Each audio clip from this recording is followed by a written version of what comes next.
The Iraqi army says it's taken full control of the city of Kirkuk and pushed Kurdish Peshmarga fighters out. It was described as a declaration of war by the Kurdish military, which vowed a heavy response.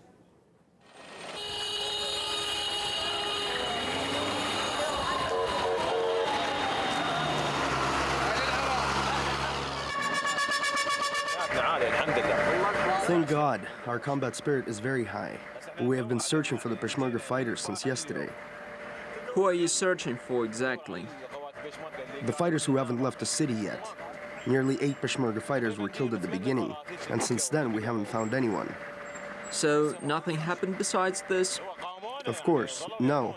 They tried to resist. They opened fire at us, but no one was hurt. Local journalist Mahmoud Ibrahim described the situation there now. Iraqi army has attacked the city last night from the city of Kirkuk from 3 sides. Some Peshmerga units have pulled back from their units and let the Iraqi army enter the city from Maktab Khalid and from the Tel Ward and other places to the southern east of part of the city. And some casualties have fallen from both sides. They are talking about 12 casualties from Hashd al-Shabi people mobilization units and talking about 10 of Peshmerga.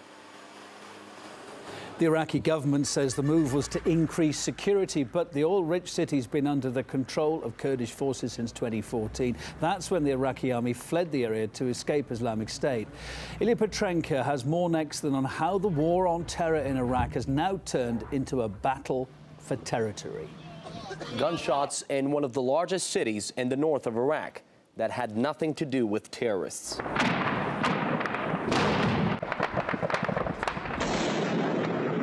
I mean, it's about the terrorists not being there anymore. After the Kurdish units, also known as Peshmerga, and the Iraqi army and co were largely successful against ISIL, it is now all about showing who's boss in northern Iraq, and in particular in Kirkuk. Back in 2014, the Kurds basically took full control of it, while the Iraqi army were hopelessly losing the country to Islamic State. I'm not saying these latest Kirkuk clashes put Iraq on the brink of a new civil war, although the Peshmerga General Command did call it a declaration of war on the people of Kurdistan. But here's what the U.S. Central Command called the takeover of a whole city after a fierce gun battle and masses of locals fleeing the area. Coalition forces are aware of reports of a limited exchange of fire.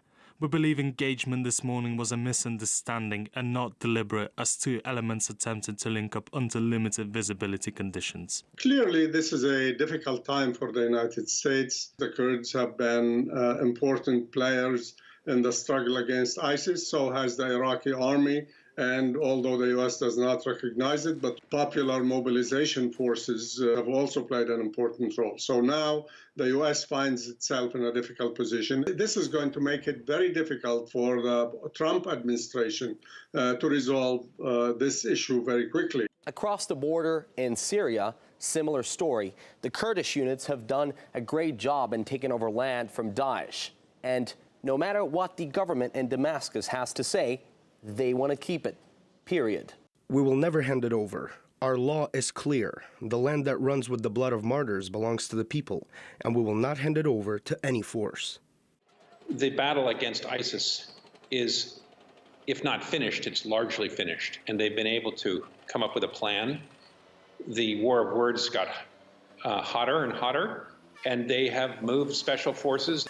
But it's oil. It's about oil. This is very important for Iraq to take a city which they believe is theirs, the government, and to establish very quickly, now that their military is stronger, has proven itself against ISIS, has become organized and a greased machine, that they wanted to strike while the iron is hot.